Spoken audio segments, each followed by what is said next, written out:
পাবনা জেলার মানুষ অত্যন্ত সচেতন, যার কারণে এই পাবনা জেলায় নাস্তিকের কোনো আস্তানা হতে পারে নাই। কথা বলেন ঠিক কিনা? আমি আজও পর্যন্ত পাবনা জেলায় কোনো নাস্তিক দেখি নাই, কারণ তারা জানে পাবনা জেলায় যদি কোনো নাস্তিকের আগমন ঘটে, কোনো নাস্তিক যদি জন্মগ্রহণ করে, বাংলার জমিনে এই পাবনা জেলার কোনো যুবক ওই সমস্ত নাস্তিকদেরকে এই পাবনা জেলায় থাকতে দেবে না। কথা বলেন ঠিক কিনা? ওই সমস্ত নাস্তিকবাদীরা জানে, মুরতাদরা জানে, বেঈমানরা জানে, এই বাংলার জমিনে পাবনা জেলায় যদি কোনো নাস্তিকের বাচ্চা আমার রাসূলকে কটূক্তি করে, আমার রাসূলকে ব্যঙ্গ করে, ইসলামকে নিয়ে যদি ব্যঙ্গ করে, বাংলার জমিনের কথা বলতেছি না, এই পাবনা জেলার যুবকরা, পাবনা জেলার আমার বৃদ্ধ বাবাজিরা ওই সমস্ত নাস্তিকদেরকে যেখানে পাবে কুত্তার মতন জুতা পিটা করে বাংলার জমিন থেকে ওদেরকে বহিষ্কার করবে। কথা বলেন ঠিক কিনা? এই জন্য দেখবেন পাবনা জেলায় নাস্তিক দেখা যায় না। কথা বলেন, কারণ জানে পাবনা জেলার একটা ঐতিহ্য নাম আছে। পাবনার মানুষকে কি বলে? যাই বলো ওটা বলবো না, কিন্তু পাবনা জেলার একটা নাম আছে, সারা বাংলাদেশ এই সকলে চেনে। অতিরিক্ত যদি বাড়াবাড়ি করে তাহলে একবারে সাইজ করে ফেলবে। আমার বন্ধুগণ বলতেছিলাম, আপনার হলো সচেতন মানুষ, সব সময় চোখ কান খোলা রাখবেন, এই পাবনা জেলায় যেন কোনো নাস্তিক জন্মগ্রহণ করতে না পারে। কথা বলেন ঠিক কিনা? যদি কেউ মনে মনে চিন্তাও করে, আপনাদের হুঙ্কারের কাছে, আপনাদের আওয়াজের কাছে যেন টিকতে না পারে, ও যেন মনে মনেই নেকে আমার বন্ধুগণ মনে মনে নিয়েই ঘুরতে থাকে। প্রকাশ যদি হয়, যাতে আপনাদের হুঙ্কারের ঠেলায় এই পাবনা দেশে, পাবনা জেলায় যেন আমার বন্ধুগণ ভয়ে যেন প্রকাশ হইতে না পারে। কথা বলেন ঠিক কিনা? আল্লাহ পাক রব্বুল আলামিন পাবনা জেলার মানুষকে ঈমান আমলে আল্লাহ তাআলা পরিপূর্ণ করে দেন। সকল বলেন আমিন। আমার বন্ধুগণ, যেহেতু রাত অনেক হয়ে গেছে, এই সময় হলো প্রধান বক্তার সময়, কিন্তু আপনাদের পাবনা জেলায় এই সময় হলো দ্বিতীয় বক্তাকে ওঠায়, এটা কোনো সমস্যা নেই। আমার বন্ধুগণ, যেহেতু রাত্রি অনেক হয়েছে, আমার পরে আরেকজন বক্তা আছে, লম্বা চড়া ভূমিকা নেওয়ার সময় নাই। আমি পবিত্র কালামুল্লাহ শরীফের সূরা হিজরির 14 পারা সূরা হিজরির 9 নম্বর আয়াত তিলাওয়াত করেছি। রাসূলুল্লাহ সাল্লাল্লাহু আলাইহি সাল্লামের অসংখ্য হাদিস থেকে একটা হাদিস পাঠ করেছি। তিলাওয়াতকৃত আয়াত এবং হাদিসকে সামনে রেখেই কিছু কথা বলার জন্য চেষ্টা করব। আল্লাহ তাআলা তৌফিক দান করেন। সকলে বলেন আমিন।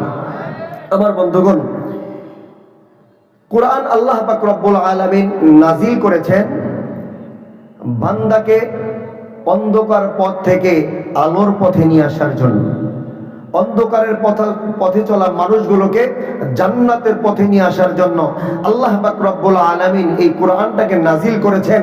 জাহান্নামের পথে চলা মানুষগুলো যেন জান্নাতের পথে আসতে পারে, এই জন্য আল্লাহ পাক রব্বুল আলামিন এই কোরআনটাকে নাজিল করেছেন। আর আল্লাহ তাআলা কোরআন নাজিল করে বলে দিয়েছেন, তোমরা যারা আমি আল্লাহর এই কোরআনকে মহব্বত করবা, ভালোবাসবা, তোমরা যারা আমার কোরআনের আইনকে মেনে চলবা, আমি আল্লাহ তোমাদের মান মর্যাদাকে বৃদ্ধি করে দেব। একটু আওয়াজ দিয়ে বলেন না সুবহানাল্লাহ। আমার বন্ধুগণ, কোরআন এমন একটা কিতাব, রাসূল বলেন ইন্নাল্লাহা ইয়ারফাউ বিহাযাল কিতাব আকওয়ামান ওয়া ইয়াদউ বিহা আখারিন।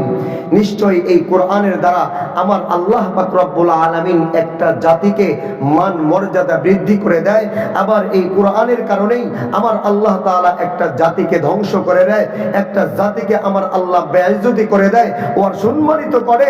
এবং তো মুসলমান, হাদিস রিসার্চ করে দেখলাম, আমার রাসূল বলে ওই সমস্ত মানুষকে আমার আল্লাহ তাআলা মান মর্যাদা বৃদ্ধি করে যারা এই কোরআনটাকে মহব্বত করে, ভালোবাসে, যারা এই কোরআন শিক্ষা করে এবং শিক্ষা দেয়, যারা এই মানুষগুলোকে ভালোবাসে, যারা মাদ্রাসাকে ভালোবাসে। আমার রাসূল বলে আমার আল্লাহ এই কোরআনের দ্বারা তাদের মান মর্যাদাকে আমার আল্লাহ আকাশচুম্বী করে দেয়। একটু আওয়াজ দিয়ে বলেন না সুবহানাল্লাহ। আর যারা এই কোরআনকে ভালোবাসবে না, মহব্বত করবে না, কোরআনের শিক্ষাকে তুচ্ছ তাচ্ছিল্য করবে, অবমূল্যায়ন করবে, আমার রাসূল বলে ওই মানুষগুলা যতই শক্তিশালী হোক না কেন, প্রভাবশালী হোক না কেন, ওই মানুষগুলা যতই হিরো হোক না কেন, আমার আল্লাহ কোরআনকে অবমাননা করার কারণে, কোরআনের আলেমদেরকে, হাফেজদেরকে বেইজ্জত করার কারণে আমার আল্লাহ ওই হিরোগুলাকে জিরো বানায় দেবে। কথা বলেন ঠিক কিনা? আপনারা ইতিপূর্বেই দেখেছেন জামালপুরের একটা এমপি না মন্ত্রী ছিল টাকলা মুরাদ। কথা বলেন ঠিক কিনা? এই শয়তান কয় সংসদে বিসমিল্লাহ থাকবে না। শুনছেন না আপনারা? আমার আল্লাহ তাআলা এমন বানায় দিছে, আমার কোরআনের যারা বিরোধিতা করবে, আমি কোন দলকে বলতেছি না, আপনি যেই দলের হোক না কেন, কোরআন তো আমাদের কোরআন হলো আমাদের জীবন বিধান, কথা বলেন ঠিক কিনা? কোরআন হলো সংবিধান, কোরআন হলো আমাদের ঈমান। কোরআনকে মহব্বত করতে হবে, ভালোবাসতে হবে। সে যেই দলের হোক না কেন, কোরআনের বিরোধিতা করবে, আমি দল চিনি না। কোরআনের বিরুদ্ধে যারা আচরণ করবে, সে আমার যেই হোক না কেন, আমি তার প্রতিবাদ করবই করব, কথা বলেন ঠিক কিনা? তো টাকলা মুরাদ বলেছিল, কোরআনের এই সংবিধানে বিসমিল্লাহ থাকবে না। আমার আল্লাহ কয়, তোর নাম বাংলার জমিনে কেউ নেওয়ার মানুষ থাকবে না। এমন হয়েছে, বোরকা পইরা বাংলাদেশ থেকে পালাইছে, যেই রাষ্ট্রে গেছে ওই রাষ্ট্রের পুরুষরা মারে নাই, মহিলারা জাটা পিটা করে আবার দেশ থেকে তারাই দিচ্ছে। এটা কার কারণে? কোরআনের সঙ্গে বেয়াদবি করার কারণে। আমার বন্ধুগণ, এই জন্য কখনোই কোন সময়ও এই চিন্তা মাথায় আনবেন না, কোরআনের সঙ্গে কখনোই বেয়াদবি করবেন না, গাদ্দারি করবেন না। কোরআনকে সবসময় মূল্যায়ন করবেন, ইজ্জত বাড়ায় দেবেন। তিনি কে? আরেকটু আওয়াজ দিয়ে বলেন, তিনি কে? আমার বন্ধুগণ, কোরআন এমন একটা কিতাব, এই কোরআনের যারা ছায়াতলে আশ্রয় গ্রহণ করেছে, আমার আল্লাহ তাআলা এই কোরআনের কারণে একটা জাতিকে আমার আল্লাহ হিদায়াতের আলোয় আলোকিত করে দিয়েছে। একটু আওয়াজ দিয়ে বলেন না সুবহানাল্লাহ। আমরা অনেকেই জানি বাবা, পৃথিবীর মানচিত্রে একটা দেশের নাম আছে মালদ্বীপ। নাম শুনছেন কি শোনেন নাই? মালদ্বীপের রাষ্ট্রের নাম শোনেন নাই? অনেকেই শুনেছেন। যারা শুনছেন একটু আওয়াজ দিয়ে বলেন তো, মালদ্বীপ নামে একটা রাষ্ট্র আছে না নাই? মালদ্বীপ নামে একটা রাষ্ট্র আছে। ইতিহাসটা একটু বলি। এই মালদ্বীপ তো এখন মুসলিম রাষ্ট্র, কিন্তু আপনি ইতিহাস ঘাটেন, দেখেন একটা সময় এই মালদ্বীপে কোনো মুসলমান ছিল না।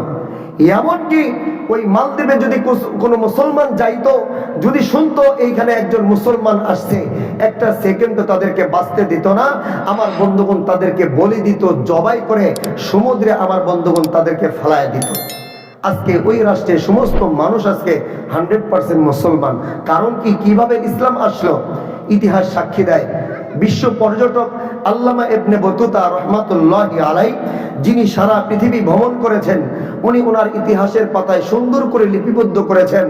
উনি যখন মালদ্বীপ সফরে চলে গেলেন, মালদ্বীপে সফরে যাওয়ার পর উনি দেখলেন, যখন নাকি আজানের সময় হয়, ওই মালদ্বীপের প্রত্যেকটা মসজিদের মিনার থেকে আল্লাহু আকবারের ধ্বনিতে সারা মালদ্বীপ মুখরিত হয়ে যায়। একটু আওয়াজ দিয়ে বলেন না সুবহানাল্লাহ। সারা মালদ্বীপ আল্লাহু আকবারের ধ্বনিতে মুখরিত। উনি আজীব হয়ে গেলেন, কি ব্যাপার, এই রাষ্ট্রে সারা সমস্ত মানুষ কিভাবে মুসলমান হয়ে গেল?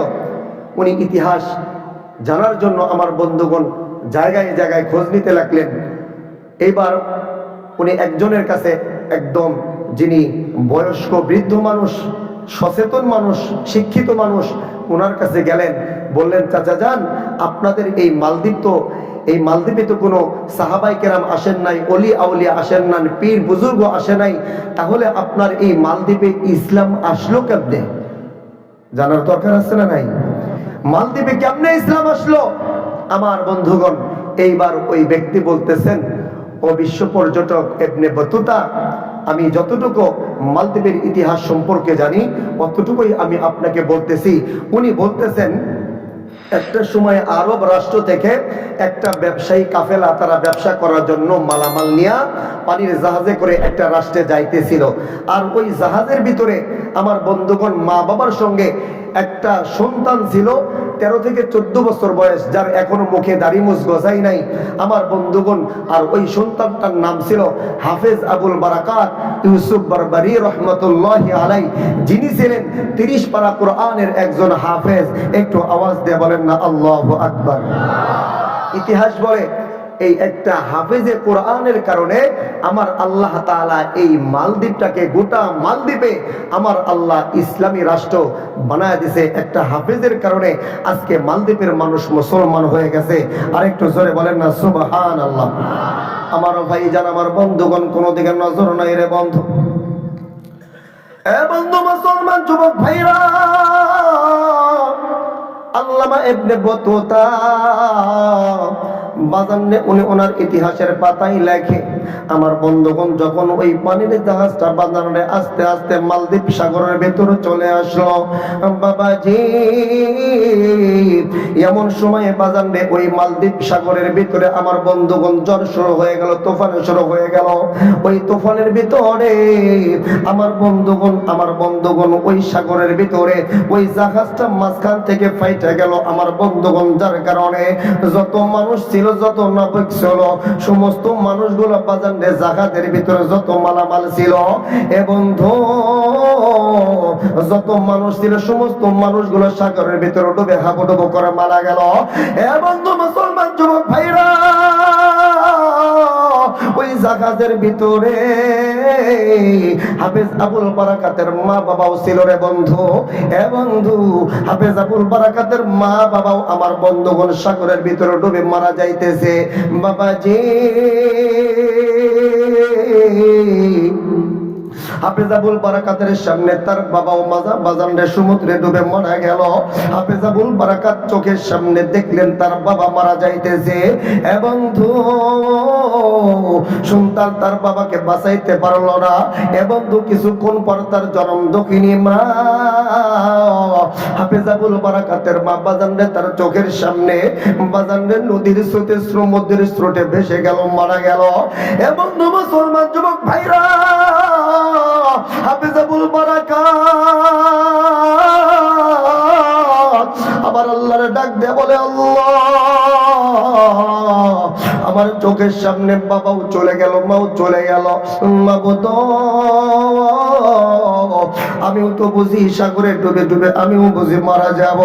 তবে আল্লাহ, তুমি না কোরআনের ভিতরে একটা আয়াত নাজিল কইরা দিছো, ইন্না নাহনু নাযালনা যিকরা ওয়া ইন্না লাহু লাহাফিজুন।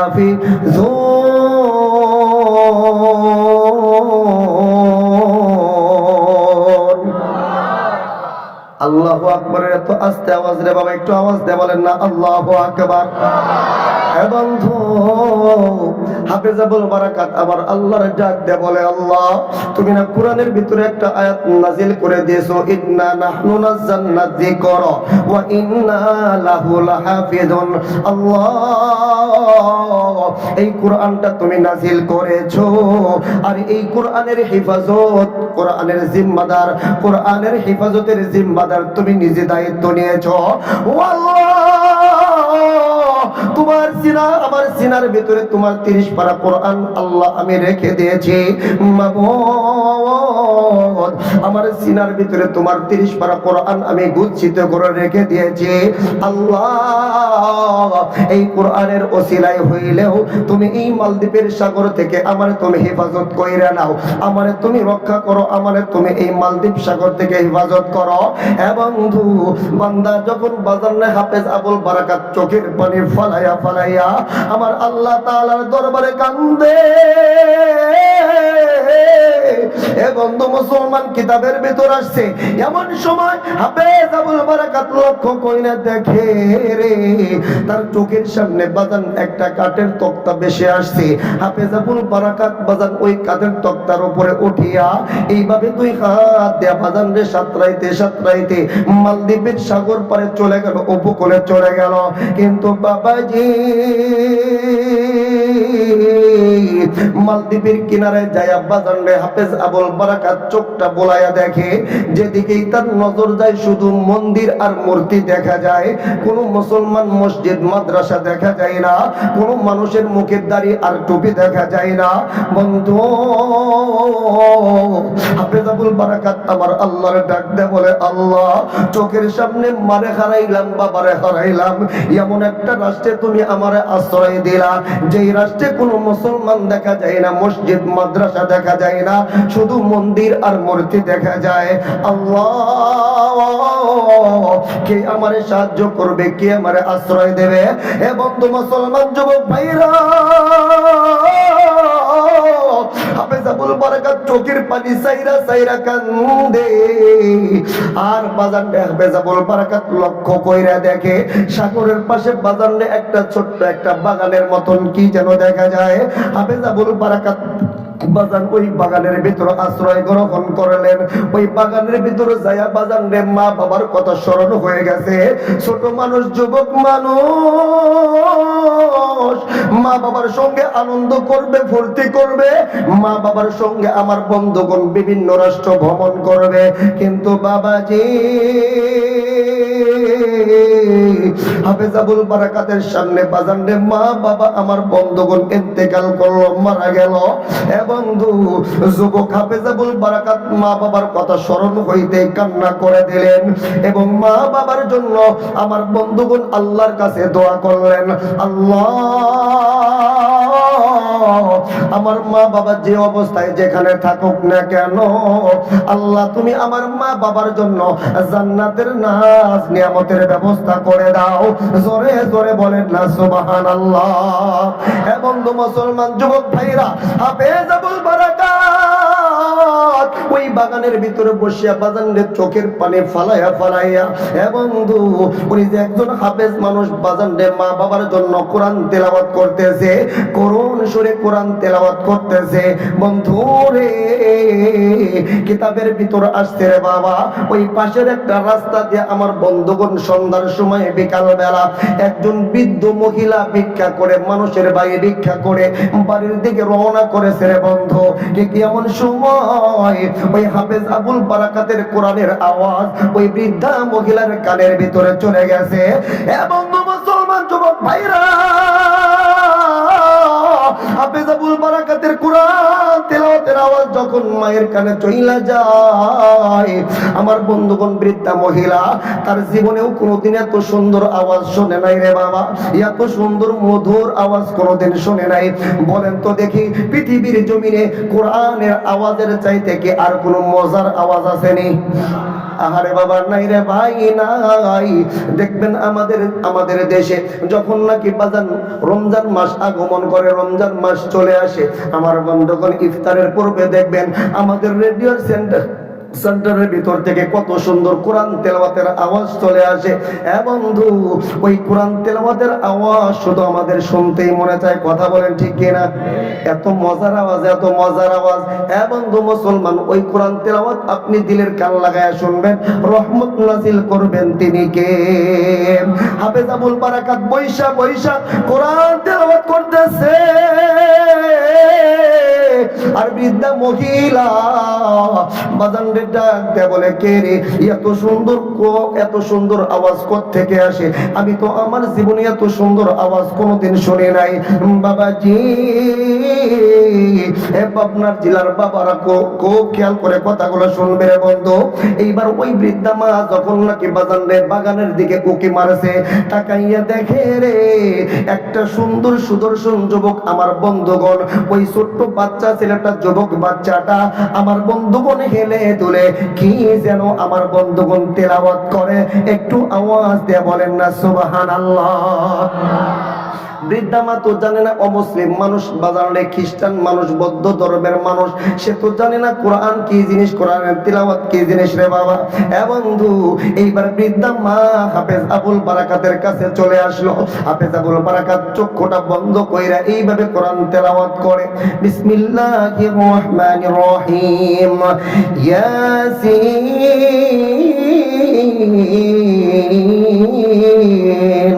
ওয়াল কুরআনিল حكيم إنك لمن المرسلين على صراط مستقيم تنزيل العزيز الرحيم لتنذر قوما ما أنذر آباؤهم فهم غافلون لقد حق القول على أكثرهم فهم لا يؤمنون إنا جعلنا في أعناقهم أغلالا فهي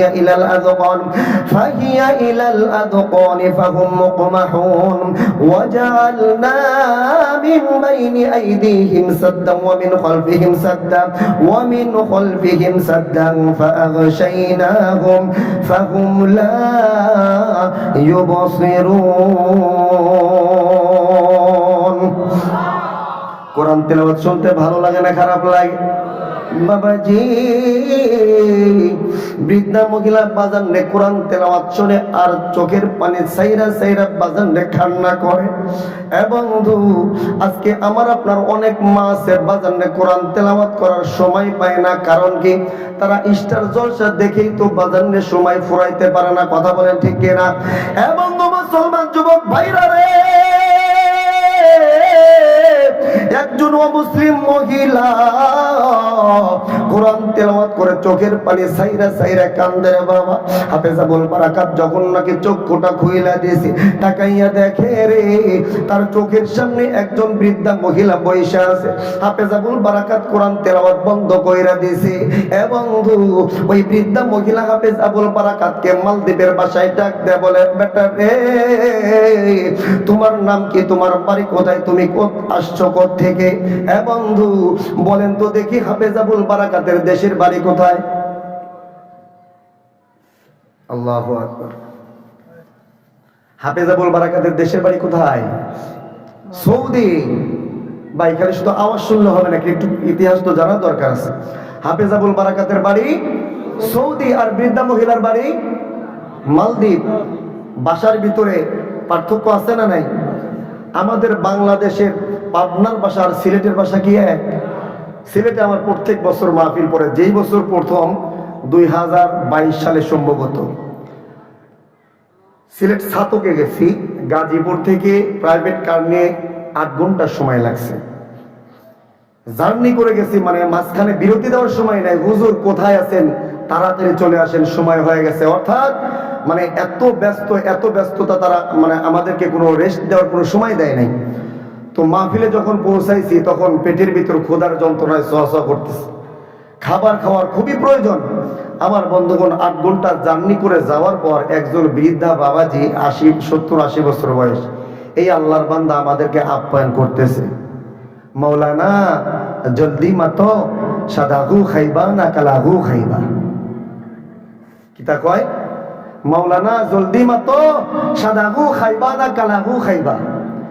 বলেন তো বাবা, 8 ঘন্টা জার্নি করে যাওয়ার পর কেউ যদি আপনাদের পাবনা জেলার মানুষকে কয় বাবা সাদা গু খাইবা না কালা গু খাইবা, আপনি কিতা করবেন?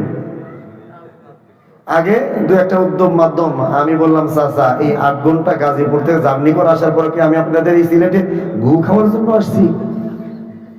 এক পর্যায়ে মানে চাচাও বোঝে না আমার কথা, আমিও চাচার কথা বুঝি না। দুইজনের ভিতরে ধাপাধাপি শুরু হয়ে গেছে।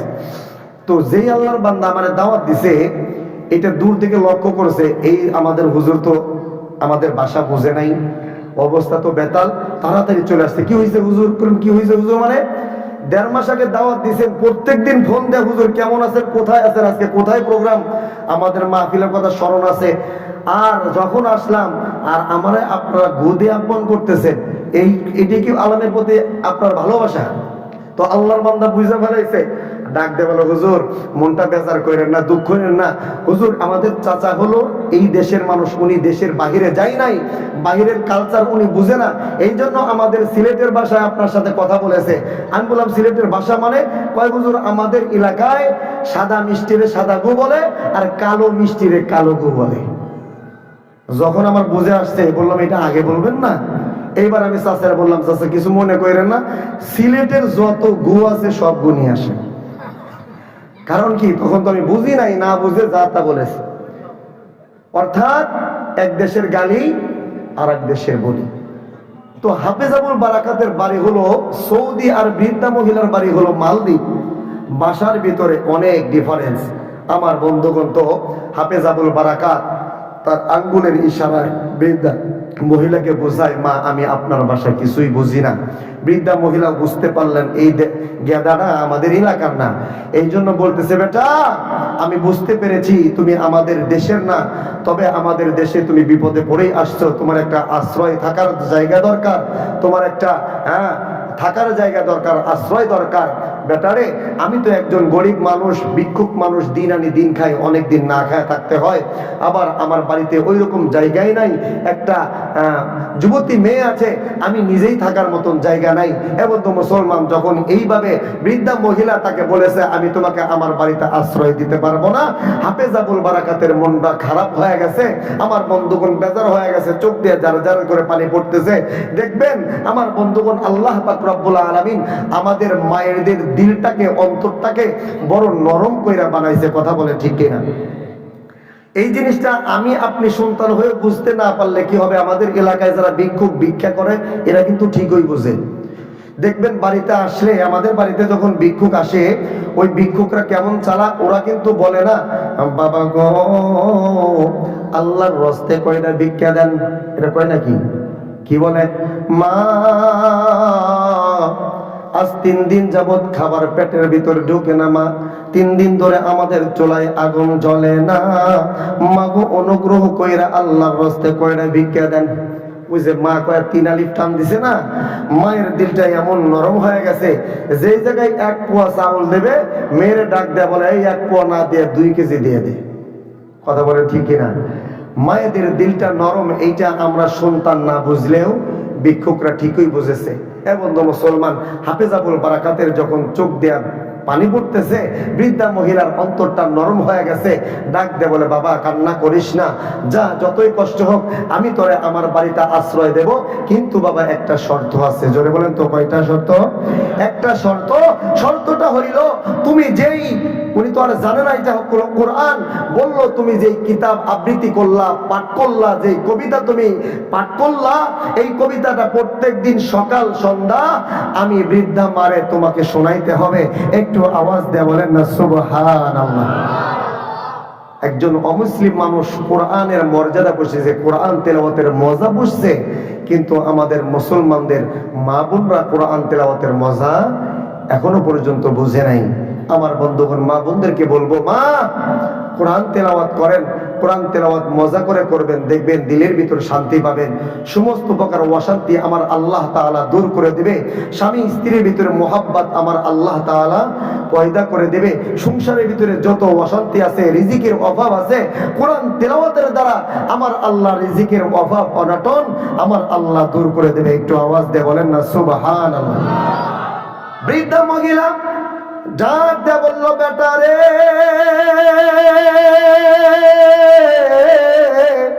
আমি তোমারে আমার বাড়িতে আশ্রয় দিব, তবে গো বাবা একটা শর্ত আছে, প্রত্যেকদিন সকাল সন্ধ্যা এই কোরআন তেলাওয়াত আমারে কইরা কইরা শোনাইতে হবে। এ বন্ধু, এ নাম দিয়ে আর বাবা জিরারে হাফেজ আবুল বারাকাত মাকে ডাক দেয়া বললেন, মা গো কোনো টেনশন নাই, কোনো চিন্তা কইরেন না, আমি আপনাকে প্রত্যেকদিন এই কোরআন তেলাওয়াত করে করে শোনাবো। হাফেজ আবুল বারাকাত এইবার বৃদ্ধা মহিলার বাড়িতে চলে গেল। বাবাজি, হাফেজ আবুল বারাকাত প্রত্যেক দিন সকাল বেলায় ফজর নামাজ পড়িয়া কোরআন একটা কাদিনা বাজানের বাগানে চলে যায় কাঠ কাটার জন্য। ওই কাঠ কাটিয়া বাজানের লাকড়ি বানাইয়া আমার বন্ধুগণ বাজারে বিক্রি করিয়া যা হয় তাই দিয়ে আমার বন্ধুগণ চাউল ডাউল নিয়ে এইভাবে তাদের সংসার চলতেছে। হাফেজ আবুল বারাকাত একদিন সন্ধ্যা বেলা বাড়িতে আসছে রে বন্ধু। ওই বন্ধু মুসলমান যুবক ভাইরা যখন হাফেজ আবুল বারাকাত উঠানের উপর পা দিয়েছে, এমন সময় লক্ষ্য কইরা দেখে ওই বৃদ্ধা মহিলা এবং তার যুবতী মেয়েটা একজন আরেকজনকে জড়াইয়া ধরে কান্না করতেছে। ওই ছোট মেয়েটা মাকে ডাক দে বলে, মা গো কি জন্য তুমি আমারে পেটে ধরছিলা, কি জন্য তুমি আমার দুনিয়ার জমিনে আমার তুমি নিয়ে আসছো রে মা, কি জন্য তুমি আমার জন্ম দিয়েছো, আর কি জন্য আজকে আমাকে তুমি মৃত্যুর হাতে তুলে দিতেছো। এবং মুসলমান যুবক ভাইরা, বৃদ্ধা মা জনম দক্ষিণী মা তার কলিজার টুকরা মেয়েটারে বাজানের জড়াইয়া ধরে চোখের পানি সাইরা সাইরা ডাক দেয়া বলে, মারে পৃথিবীর জমিনে কোনো মা বাবা তার সন্তানরা কষ্ট পাক এটাও সহ্য করতে পারে না। আর সেখানে আমি মা হইয়া তোমারে কেমনে মৃত্যুর হাতে তুইলা দিব? মারে এইখানে আমার তো কোনো হাত নাই, আমি তো তোমাকে ইচ্ছা করলেও রক্ষা করতে পারবো না। হে বন্ধু মুসলমান যুবক ভাইরা, এই কথাগুলো মা মেয়ে বলতেছিল। দূর থেকে হাফিজাবুল বারাকাত বাজান রে কথাগুলো শুনতেছিল। এইবার হাফিজাবুল বারাকাত বাজান মায়ের কাছে চলে আসলো। মারে ডাক দেয়া বলে, মা গো, আপনার মেয়েটা কি বলতেছি, আপনার মেয়েটা নাকি আজকেই মারা যাবে। ও মা, আপনার মেয়েটা নাকি আজকেই মারা যাবে। আপনার মেয়েটা গ্যারান্টি দিয়ে বলতেছে মা গো, অথচ আমার আল্লাহ তাআলা ডাক দেয়া বলে, আইনা মা তাকুনু ইউদরিকুমুল মাউত ওয়ালাউ কুনতুম ফি বুরুজিম মুশাইয়াদা। আমার আল্লাহ তাআলা আরেক আয়াতে বলে, লিকুল্লি উম্মাতিন আজাল ইযা জা আজালুহুম লা ইস্তাখিরুনা সাআতাও ওয়ালা ইস্তাকদিমুন। আল্লাহ তাআলা বলে প্রত্যেকটা সম্প্রদায়ের জন্য একটা নির্দিষ্ট সময় আছে বাবাজি। ওই সময়টা যখন বাজানরে চলে আসবে, একটা সেকেন্ড তোমার জন্য আগানেও হবে না, পিছানোও হবে না। এ যুবক, মালাকুল মউত যখন তোমার সামনে চলে আসবে রে, একটা সেকেন্ড দেরি করা হবে না। এর যুবক, তুমি কি অবস্থায় আছো, কোন অবস্থায় আছো রে বাবা? তুমি কি আমার বন্ধুগণ অ্যান্ড্রয়েড সেটের ভিতরে খারাপ সিনেমা দেখতেছো? এইটা আজরাইল দেখবে না রে বন্ধু। মালাকুল মউত এইটা লক্ষ্য করবে না। তোমার যখন মৃত্যুর সময় ঘনিয়ে আসবে, তোমার যখন সময় শেষ হয়ে যাবে রে বাবা, যেই অবস্থায় থাকো, যেই অবস্থায় থাকো না কেন, মালাকুল মউত তোমার সো মেরে নিয়ে যাবে। এ বন্ধু মুসলমান, বলো 10 দিনের আগের কথা, আপনাদের পাবনা জেলায় মাহফিল করার জন্য আসতেছিলাম রে বন্ধু। আমার গাড়িটা যখন বাজার যখন রোডটা পার হয়েছে, সিরাজগঞ্জ রোড পার হওয়ার পরে কিছু দূর যাওয়ার পরে উল্লাপাড়ার মাঝামাঝি রে বাবা, এ বন্ধু, আমার গাড়ির সামনে দুইটা যুবক, একজন বাইক চালায় আর একজন পিছনে বসে বসে মজা মাস্তি করতেছে। এ বন্ধু মুসলমান যুবক ভাইরা, আমার অনেক যুবক ভাইরা যৌবনের তাড়নায় রক্ত গরম, যার কারণে রাস্তাঘাটে বাজার উশৃঙ্খল করে। এ বন্ধু মুসলমান, ওই যুবকটা যখন গাড়ি চালায় বাবাজি, একটা পিছন থেকে একটা ট্রাক এমন ভাবে ওই যুবকটার পিছনে গাড়িটাকে এমন ভাবে ধাক্কা মারছে, ধাক্কা মারার সঙ্গে সঙ্গে যেই ছেলেটা পিছনে ছিল আমার বন্ধুগণ ছিটকে পইরা গেছে, আর যেই ছেলেটা আমার বন্ধুগণ গাড়ি ড্রাইভ করতেছিল ওই যুবক বাজারে রাস্তায় পইরা গেল। পিছন থেকে আর একটা ট্রাক বাজারে এমন ভাবে যুবকের মাথার উপর দিয়ে আমার বন্ধুগণ চাক্কাটা থুইলা দিয়েছে। এ বন্ধু, বাজারে এত সুন্দর চেহারাটা মুহূর্তের মধ্যে বাজান তছনছ হয়ে গেছে। চেহারাটা চিনার মতন কত কায়দা নয়। যে মা ওই যুবকটারে জন্ম দিয়েছে সেও চিনতে পারবে না আমার ছেলের চেহারাটা কেমন। এ বন্ধু, আমরা আমার বন্ধুগণ গাড়িটাকে সাইড করলাম, তাকাইয়া দেখি রে, এখনো পর্যন্ত ওই যুবকটার বাজানের শরীরটা এরকম ভাবে দাপাইতেছে, লাফাইতেছে, আর মাথাটা বাজান পাউডারের মতন গোড়া হয়ে গেছে। এ যুবক, ওই যুবকটা জানতো না ওইখানে তার মালাকুল মউত চলে আসবে। যুবক যদি জানতো রে এইভাবে তার মৃত্যু হবে, ওই যুবকটা বাজান কখনো ওইভাবে গাড়ি চালাইতো না, রাস্তার ভিতরে উঠতো না। এ যুবক, তোমাদের দুটি পায়ে ধরে বলবো, যুবক বাজান রে, তুমি কোন সাহস নিয়ে গুনাহ করতেছো? কোন সাহসে গুনাহ করো? এ যুবক, তুমি কেমনে নামাজ কাজা কইরা দাও? কেমনে রে যুবক, তুমি নামাজ বাদ দিয়া তুমি ঘোরাফেরা করো, কেমন চলাচল করো? এ বন্ধু মুসলমান যুবক ভাইরা, খুব খেয়াল করে শুনবা। আমার আল্লাহ তাআলা কিয়ামতের দিন যখন বাজানদের জান্নাতে চলে যাবে, আবার একদল জাহান্নামেরা যখন জাহান্নামে চলে যাবে, হে বন্ধু যুবক ভাইরা খুব খেয়াল করে শুনবি, ওই জাহান্নামীদেরকে প্রশ্ন করা হবে, মা সালাকাকুম ফি সাকর, এই জাহান্নামীরা কি জন্য তোমরা জাহান্নামে আসছো, কে তোমাদেরকে জাহান্নামে নিয়ে আসছে? ওই জাহান্নামীরা ডাক দিয়ে বলবে, ক্বালু লাম নাকু মিনাল মুসাল্লিন, আমরা দুনিয়াতে নামাজ পড়ি নাই, নামাজ না পড়ার কারণে জাহান্নামে আসছি। আজকে আমাদের অনেক যুবক ভাইদেরকে দেখা যায় রে, মুয়াজ্জিন আল্লাহু আকবার বলে আযান দেয়, ধ্বনি দেয় রে বাবা। এ বন্ধু মুয়াজ্জিন বলে হাইয়া আলাস সালাহ, আসো নামাজের জন্য আসো, মসজিদে নামার জন্য আসো। আমার অনেক যুবক ভাই কানের ভিতরে ইয়ারফোন লাগাইয়া বাজারে মোবাইলের স্পিকার বাড়াইয়া আমার যুবক ভাই মসজিদটাকে পাশ কাটাইয়া সামনের দিকে চলে যায়। হে যুবক, একটাবার চিন্তা করলি না যুবক রে, নামাজ না পড়া তুই সামনের দিকে পা বাড়ালি? এ বন্ধু, এমন সময় যদি তোর মালাকুল তোর সামনে উপস্থিত হয়ে যায়, কেমনে রে বাবা তুই আল্লাহর কাছে দাঁড়াবে, কেমনে আল্লাহর কাছে জবাব দিবি? এ বন্ধু মুসলমান, তুমি তোমার নিতার কথার কারণে দুনিয়ার জমিনে বাজান রে তুমি এরকম ভাবে মানুষের সাথে খারাপ ব্যবহার করো, তুমি মানুষের সাথে দুর্ব্যবহার করো। ও বন্ধু মুসলমান যুবক ভাইরা রে, কবর এমন একটা জায়গা রে বন্ধু, আমার রাসূল বলে আল কবরু রাউদাতুন মির রিয়াদিল জান্নাহ আও হুফরাতুন মিন হুফারিন নার। আমার নবীজি ডাক দেয়া বলে, ওই কবরটা কারোর জন্য জান্নাতের একটা বাগান হয়ে যাবে রে বন্ধু, আবার ওই কবরটা কারোর জন্য জাহান্নামের গর্ত হয়ে যাবে। এ বন্ধু মুসলমান যুবক ভাইরা, ওই কবরটা কাদের জন্য জান্নাতের গর্ত হবে? আমার রাসূল ডাক দেয়া বলে, এরা আমার উম্মতের দল, শোনো, তোমরা যারা দুনিয়ার জমিনে 5 ওয়াক্ত নামাজ পড়বা, কোরআন তেলাওয়াত করবা, আমি আমার আল্লাহ তাআলার হুকুমকে যারা মাইনা চলবা, এ বন্ধু মুসলমান নবীজি আমার ডাক দেয়া বলে, ওই সমস্ত মানুষের চক্ষুটা বন্ধ হইতে দেরি হবে, ওই সমস্ত মানুষদের লাশগুলা কবরে নামাইতে দেরি হবে।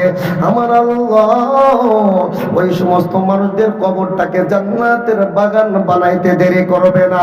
একটু আওয়াজ দিয়ে বলেন না সুবহানাল্লাহ। এ বন্ধু,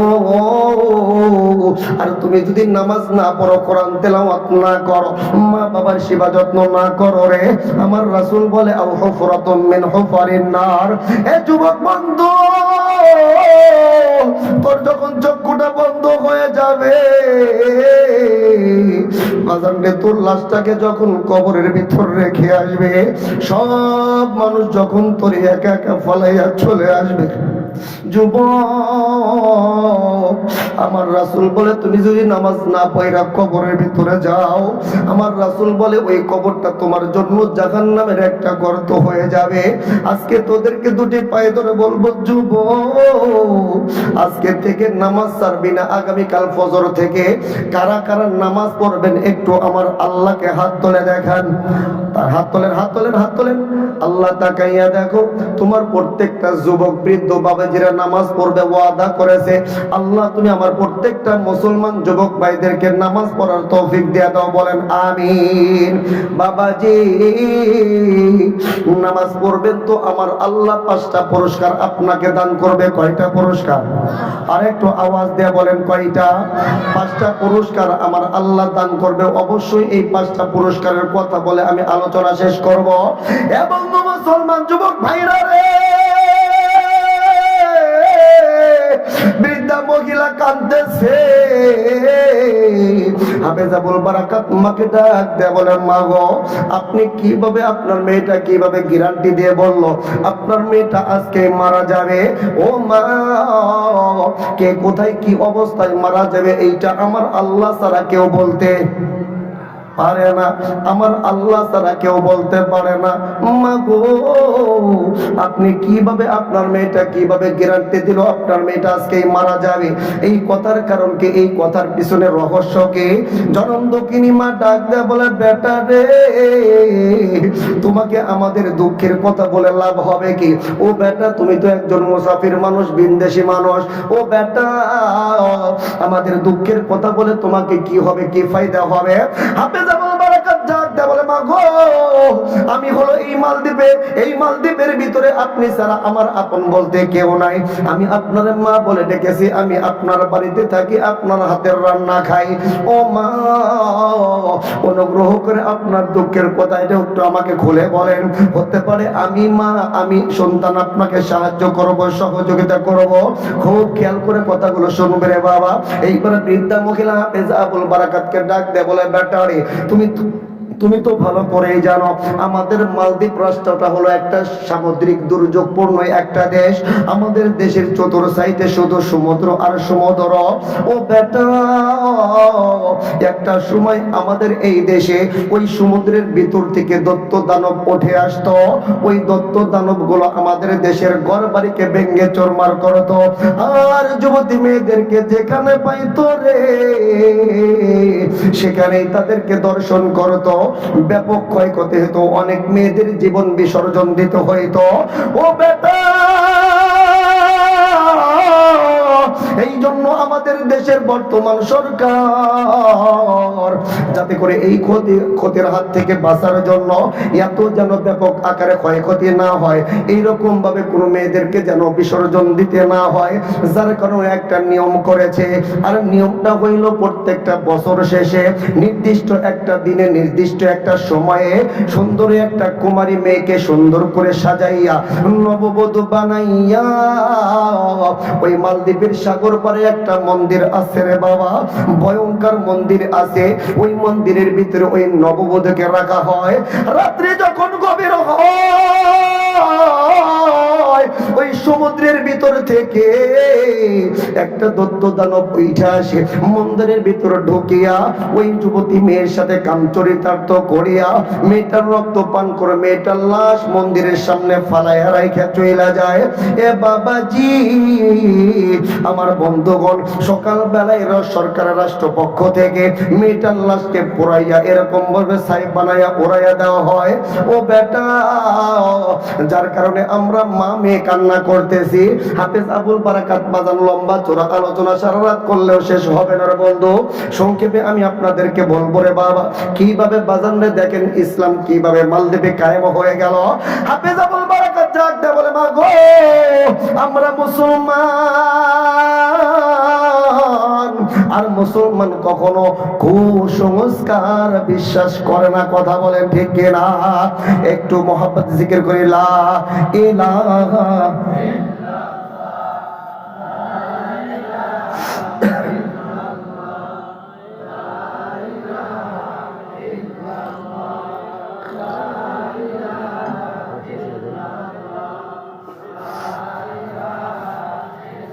ভাই, আপনাদের কষ্ট হইতেছে নাকি?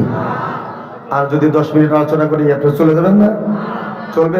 10-20 মিনিট বসে থাকা যাবে? আমার বন্ধুগণ, হাফেজ আবুল বারাকাত মাকে ডাক দেয় বলে, মা গো, আমার আল্লাহ, আমরা মুসলমান কখনো কুসংস্কার বিশ্বাস করি না। মা, আপনার রাষ্ট্রে কিভাবে দত্ত দানব আসে? আমার বন্ধুগণ, হাফেজ আবুল বারাকাত মাকে ডাক দেয়া বলে, মা গো, আপনারা হয়তো বিশ্বাস করেন, হয়তো আপনাদের দেশে এরকম ঘটে, তবে মা ওই ঘটনার সঙ্গে আপনাদের মা মেয়ের কান্নার কারণ কি? আপনারা কি জন্য কান্না করেন? বৃদ্ধা মহিলা ডাক দেয়া বলে, বেটা রে,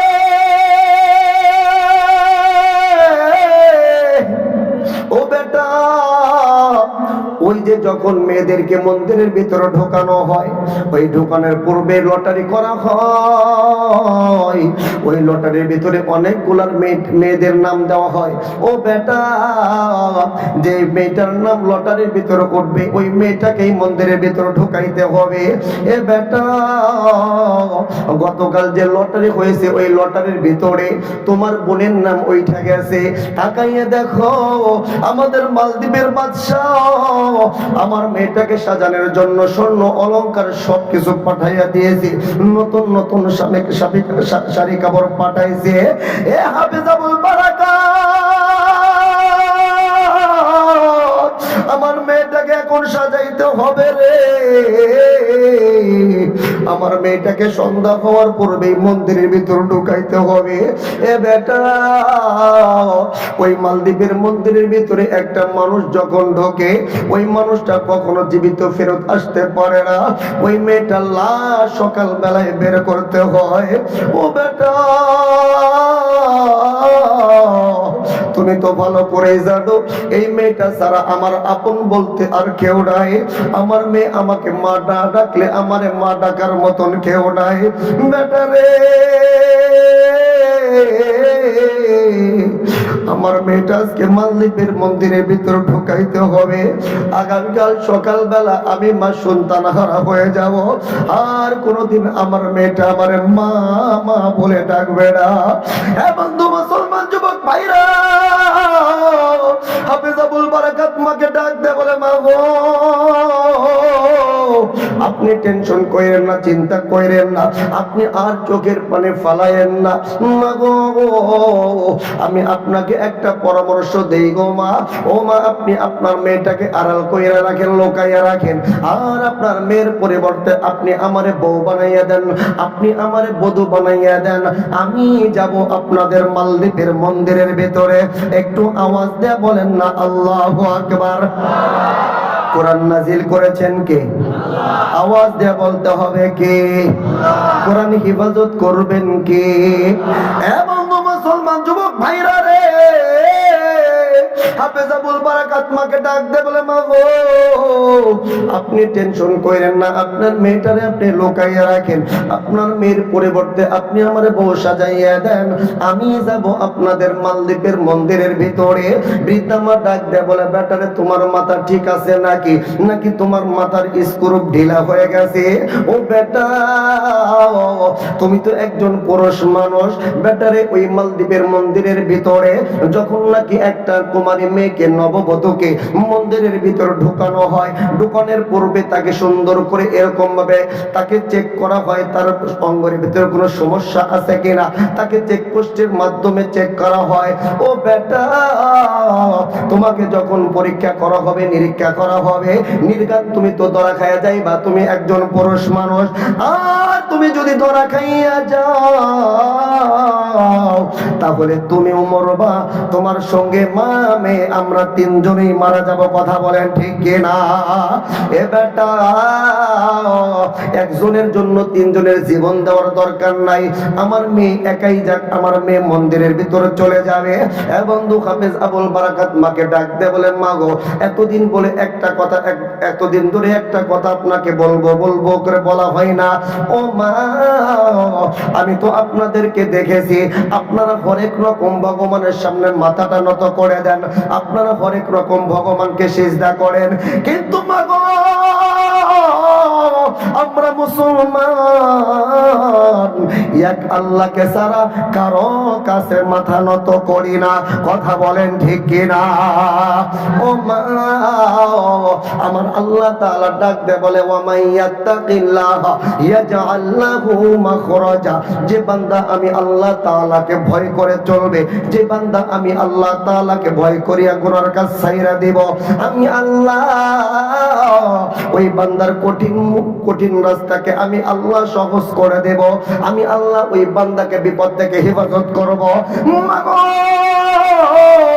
আমি তো আমার একমাত্র আল্লাহকে ভয় করি, আমি তো একমাত্র আমার আল্লাহকে সিজদা করি।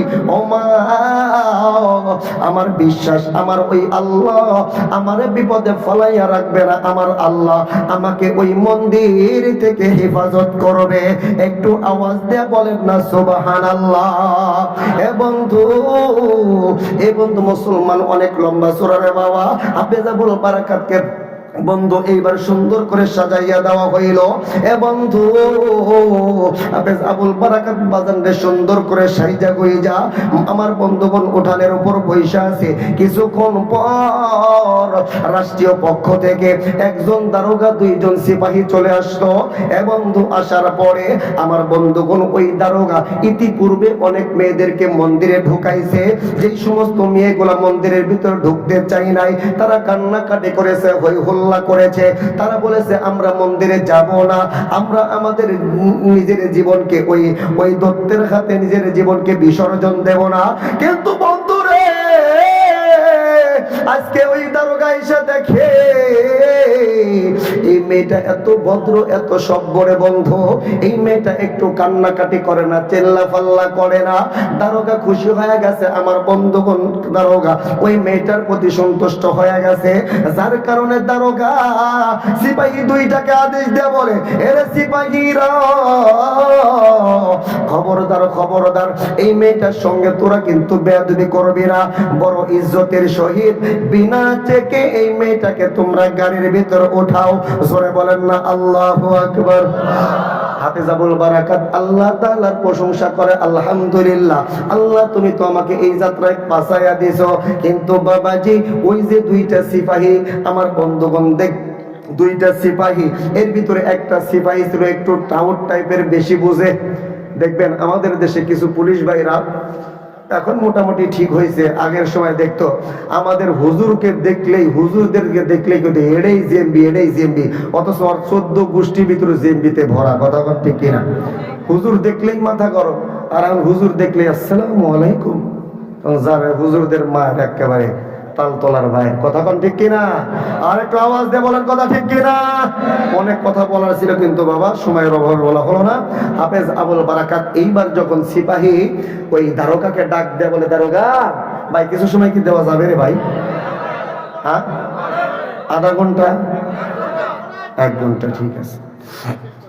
এই সিপাহী ডাক দেয় বলে, দারোগা আমি আপনার সঙ্গে দীর্ঘদিন পর্যন্ত কাজ করি, আপনি আমার সঙ্গে অনেক মেয়েদেরকে মন্দিরের ভিতর ঢুকাইছেন, কিন্তু একটা মেয়েকেও আপনি চেক না কইরা মন্দিরের ভিতর ঢোকান নাই। আজকে আপনার কি হইল, আপনি এই মেয়েটাকে চেক করতেছেন না? বলেন তো দেখি, দারোগার উপরে যদি সিপাহী ব্যাঙের মতো লাফায় তাহলে কি দারোগার মান সম্মান থাকে? দারোগা চিন্তা করে, মগার ঘরের মগার সাহস তো কম না। যেখানে আমি দারোগা বলেছি চেক করা লাগবে না, বেটা তুই কে যে আমি সিপাহী, আমি দারোগার উপর দিয়ে কথা কইতেছস? আমার বন্ধুগণ দারোগার মনের ভিতর গুসা লাগিয়া গেছে। দারোগা এবার সুযোগ বুঝে কোপ মারছে। দারোগা ডাক দেয়া কয়, তুই যেমন আমার ইজ্জত নষ্ট করছস, আমি তোর চাকরির 12টা বাজায়া দেবো কেমনে? দারোগা ডাক দেয়া বলে, তোর চোখের নজর খারাপ, ইতিপূর্বে মেয়েদের চেহারা দেখছস কেমন নাদুস নুদুস, কেমন তাদের অঙ্গভঙ্গি, আজকে এই মেয়েটার চেহারা কেমন দেখতে পারতেছস না? যার কারণে তোর সহ্য হইতেছে না, তার মানে হলো তোর নজর খারাপ। কথা কোন ঠিক কিনা? তার মানে হলো তুই ইফতিজার, তোর ইফতিজিকের মামলায় তোর চাকরি আউট করে দেবে। দারোগা যখন এই কথা কইছে, এইবার মগার আগে মগা আমার বন্ধুগণ মাথা নত করে দিছে। চিন্তা করতেছে চাকরি যায় তাহলে বউ সরবল নিয়ে তো রাস্তায় নামতে হবে। কয় স্যার ভুল হয়েছে, মাপ চাই, দোয়াও চাই, স্যার গো আর কোনোদিন আপনার সঙ্গে বেয়াদবি করবো না। ও স্যার আপনি আমাকে, স্যার গো আপনি আমাকে মাফ করে দেন, আমার চাকরিটা আউট করে দেন না। আমার বন্ধুগণ এইবার দারোগা এখন থেকে ঠিক আছে, এরপরে কখনো আমার উপর দিয়ে কথা বলবি না, যা আমি যা বলেছি তাই কর। এই মেয়েটাকে বিনা চেকে তোরা গাড়িতে উঠা। আমার বন্ধুগণ বড় আদবের সহিত হাফেজ আবুল বারাকাতকে, আমার বন্ধুগণ তারা তো জানে না এটা ছেলে মানুষ, পুরুষ মানুষ, তাকে ইজ্জতের সহিত গাড়িতে উঠাইছে। গাড়িতে উঠানোর পর গাড়ি স্টার্ট দিল। আমার বন্ধুগণ কিছু দূর যাওয়ার পর এইবার ওই দারোগা ডাক দিয়ে বলে, মা গো ওই যে দেখো আমাদের মালদ্বীপের বাদশাহ সিংহাসনের উপরে বসে আছে, ও মা তুমি এইবার গাড়ি থেকে নামো, তোমাকে লাস্ট বারের মতন চেক পোস্টের মাধ্যমে চেক করে এরপরে তোমাকে মন্দিরের ভিতরে ঢোকানো হবে। আমার বন্ধুগণ হাফেজ আবুল বারাকাত বারাকাত কয়, আল্লাহ আর না জানি কত জায়গায় বিপদের সম্মুখীন হতে হয়, তবে গো আল্লাহ তুমি তো ভালো করেই জানো এই মালদ্বীপের ভিতরে তুমি ছাড়া আমার সাহায্যকারী আর কেউ নাই। আল্লাহ তুমি যদি আমাকে সাহায্য না করো এই মালদ্বীপে কেউ আমাকে বাঁচাইতে পারবে না। আল্লাহ আমি দেখেছি এই মালদ্বীপের ভিতরে একজন মানুষ আল্লাহ বলনে বলা নাই, একজন মানুষ তোমার নাম নেই না, একজন মানুষ মুসলমানের নাম শুনতে পারে না। আল্লাহ তুমি যদি আমাকে এই মালদ্বীপে হেফাজত করতে পারো, মালদ্বীপের বাদশার কাছ থেকে আমাকে মুক্ত করতে পারো, আমি ওয়াদা করলাম মালদ্বীপের প্রত্যেকটা ঘরে ঘরে তোমার কালেমার দাওয়াত আমি পৌঁছায় দেব। একটু আওয়াজ দিয়ে বলেন না সুবহানাল্লাহ। হাফেজাবুল বারাকাত সামনের দিকে যায় আর আমার আল্লাহর সঙ্গে বাজারে গোপনীয় নেটওয়ার্ক জারি কইরা দিয়েছে। বাবাজি যখন মালদ্বীপের বাদশার কাছে চলে গেল, হাফেজাবুল বারাকাত তাকায়া দেখে ডান পাশে এবং বাম পাশে ছোট বিবি আর বড় বিবি দাঁড়ায় আছে। হাফেজাবুল বারাকাত যখন মালদ্বীপের বাদশার কাছে চলে গেছে, বাদশা ডাক দেয়া বলে, ও সিপাহীরা শোনো, তোমরা জলদি করে এই মেয়েটাকে চেকপোস্টের মাধ্যমে তোমরা চেক কইরা তাড়াতাড়ি জলদি কইরা মন্দিরের ভিতর ঢোকাও, সন্ধ্যা হয়ে যাবে রে। সন্ধ্যা হওয়ার পূর্বে তোমরা এই মেয়েটাকে মন্দিরের ভিতরে ঢোকাও। বন্ধু মুসলমান যুবক ভাইরা রে, হাফেজাবুল বারাকাত আমার আল্লাহকে ডাক দে বলে, আল্লাহ এই বুঝি আমার জীবন শেষ হয়ে যাবে, এই বুঝি আমি ধরা খায় যাব, আমার জীবন প্রতি বুঝি এখন শেষ হয়ে যাবে। বন্ধু মুসলমান যুবক ভাইরা, হেফাজতের মালিককে আর একটু আওয়াজ দিয়ে বলেন না বাবাকে।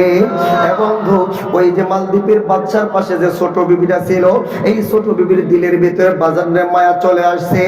বন্ধু মুসলমান ওই ছোট বিবি তার বাদশাকে ডাক দেয় বলে, স্বামীকে ডাক দেয় বলে, বাদশা ইনামদার আমি আপনার কাছে একটা কথা বলতে চাই, আমি আপনার কাছে একটা আবদার জানাইতে চাই। বাদশা ডাক দেয় বলে, বিবি রে কি বলবো জলদি করে বলো। এইবার বিবি ডাক দেয় বলে, স্বামী গো আমি তো আপনার সঙ্গে দীর্ঘদিন পর্যন্ত সংসার করতেছি, আমার অনেক সন্তানাদি হয়েছে। ও বাদশা আপনি আমার সামনে অনেক মেয়েদেরকে মন্দিরের ভিতরে ঢুকাইছেন। ও বাদশা আমি অনেক মেয়েদেরকে দেখেছি, তারা মন্দিরের ভিতরে ঢুকতে চাই নাই, চিল্লা পাল্লা করেছে, কান্নাকাটি করেছে। কিন্তু স্বামী গো এই মেয়েটা এত ভদ্র, এত নম্র, একটু চিল্লা পাল্লা করে না, কান্নাকাটি করে না, তার মানে হলো এই মেয়েটা আমাদের ভগবানের জন্য রাজি। ও বাদশা আপনার কাছে একটা আমি অনুরোধ করব, এই মেয়েটারে আপনি ইজ্জত হরণ করবেন না, এই মেয়েটারে আপনি চেক করবেন না, এই মেয়েটারে আপনি বিনা চেকে মন্দিরের ভিতর ঢুকাইয়া দেন। আল্লাহু আকবার, আল্লাহু আকবার। বাজানরে বাদশার কাছে যখন ছোট বিবি বলেছে, বাদশা কিছুক্ষণ আমার বন্ধুগণ চুপচাপ বসে রয়েছে, চিন্তা করে আমি সারা মালদ্বীপের বাদশা হতে পারি, আমার কথায় সারা মালদ্বীপের মানুষ উঠা বসা করতে পারে, কিন্তু রে রাত্রি বেলায় আমার বউ আমার উপর বাদশাহী করে, কথা কোন ঠিক কিনা? আজকে যদি আমার বিবির কথা না শুনি তাহলে রাত্রি বেলায় নিশ্চিত আমার জুতার বাড়ি মারবে, আমার ঝাঁটা পিটা করবে। না না না না না, বিবির মার খাওয়া যাবে না, যা আজকে আমার নিয়মের বহির্ভূত একটা কাজ করি। হ্যাঁ বন্ধু এইবার বাদশা ডাকতে বলে, যা আমি বলে দিলাম এই মেয়েটাকে চেক করা লাগবে না, মন্দিরের ভিতরে ঢুকাইয়া দাও। হাফেজাবুল বারাকাতরে মন্দিরের ভিতর ঢুকাইছে। আল্লাহর বান্দা হিফজুল কোরআন আমার বন্ধুগণ মন্দিরের ভিতর ঢুকিয়া আমার বন্ধুগণ 2 রাকাত নামাজ আদায় করিয়া হাফেজ আবুল বারাকাত এইবার বাজানে মধুর সুরে আমার মাওলা পাকের কোরআন তেলাওয়াত করে। রাত্রি যখন 10টা বাইজা যায় এমন সময় একজন ঘোষক ঘোষণা কইরা দেয়, এরে মালদ্বীপের মানুষেরা শুনো, আজকে রাত্রি গভীর হয়ে গেলে তোমরা কিন্তু ঘরের দরজা জানলা কেউ খোলা রাখবা না, কেননা রাত্রি যখন গভীর হয়ে যাবে ওই যে সাগর ভিতরে থেকে দত্ত দানব উঠে আসবে, তোমরা কিন্তু ভয় পাইবা, তোমরা কিন্তু বিতশ্রান্ত হইবা, কেউ আজকে কিন্তু ঘরের দরজা জানলা খোলা রাখবা না। এই ঘোষণা হওয়ার পর হাফেজ আবুল বারাকাত আমার আল্লাহর ডাক দে বলে, আল্লাহ তুমি ছাড়া তো আমার আপন বলতে আর কেউ নাই। আল্লাহ তোমার কাছে আমি সাহায্য চাই। আল্লাহ তুমি এই মন্দির থেকে আমার হেফাজত করবা। বাজানে ঘড়ির কাঁটা আস্তে আস্তে যখন বাজানে 12টার কাছে চলে গেছে এবং সারা মালদ্বীপের মানুষ ঘুমাইয়া গেছে রে। আমার বন্ধুগণ কেবলমাত্র 3 জন মানুষের চোখে ঘুম নাই। 1 নম্বরে হাফেজ আবুল বারাকাতের চোখের ভিতর ঘুম নাই। 2 নম্বরে বৃদ্ধা মা এবং তার কলিজার টুকরা যুবতী মেয়েটার চোখে ঘুম নাই। এবং মুসলমান যুবক ভাইরা ওই গভীর রাত্রিতে যুবতী মেয়েটা বাজান গোসল করে পবিত্রতা অর্জন করে আসলো। এইবার মাকে ডাক দেয়, বলে মা গো আমি গোসল করে আসছি, আপনিও গোসল করে আসেন। মা ডাক দেয়, বলে মেয়েরে এই রাত্রিতে তুমি কেন গোসল করলা, আর আমি বা কি জন্য গোসল করব? বাজান দেখ কি মজার কথা রে বাবা। এইবার ওই মেয়েটা ডাক দেয়, বলে মা তুমি কি জানো না, তুমি কি শোনো নাই, হাফেজ আবুল বারাকাত ভাইয়া মন্দিরে ঢোকার পূর্বে আমাকে আর তোমাকে কি মেসেজ দিয়ে গেছে? ভাইয়া ডাক দেয় বলেছে, পৃথিবীর মানুষেরা শোনো, তোমরা এই মালদ্বীপের মানুষেরা তোমরা হরেক রকম ভগবানের ইবাদত করো, পূজা করো, কিন্তু আমি মুসলমান, আমি কারো পূজা করি না, আমি একমাত্র আমার আল্লাহর ইবাদত করি। আর আমার ওই আল্লাহ আমার মন্দির থেকে হেফাজত করবে। মাগো আমার বিশ্বাস হয় আমার ভাইয়ার আল্লাহ তারে বিপদে ফেলাইয়া রাখবে না, অবশ্যই আমার আল্লাহ তারে হেফাজত করবে। মাগো আপনি গোসল করে আসলেন, ও মা আগামীকাল সকালবেলা যখন ভাইয়া মন্দিরের ভিতর থেকে বেঁচে আসবে, বেঁচে ফিরবে, আমি ওয়াদা করেছি সর্বপ্রথম ভাইয়ার হাতে হাত রেখে আমরা 2 জন কালেমা পড়ে মুসলমান হয়ে যাব। জোরে বলেন না সুবহানাল্লাহ। এবং অনেক লম্বা চূড়া আলোচনা রে বাবা। আমার বন্ধুগণ হাফেজ আবুল বারাকাত মন্দিরের ভিতরে থাকিয়া ওই দত্ত দানবের সঙ্গে যুদ্ধ করবে। দত্ত দানবকে হার মানাইয়া বাজারে মালদ্বীপের বাদশার কাছে যাবে। মালদ্বীপের বাদশার কাছে যাইয়া ইসলামের দাওয়াত দেবে, কালেমার দাওয়াত দেবে। বাদশা মুসলমান হবে, গোটা মন্দিরের মালদ্বীপের মানুষ মুসলমান হবে। কারা কারা শুনতে রাজি একটু হাত আল্লাহকে হাত তুলে দেখাইয়া দাও। লিল্লাহে তাকবীর, লিল্লাহে তাকবীর।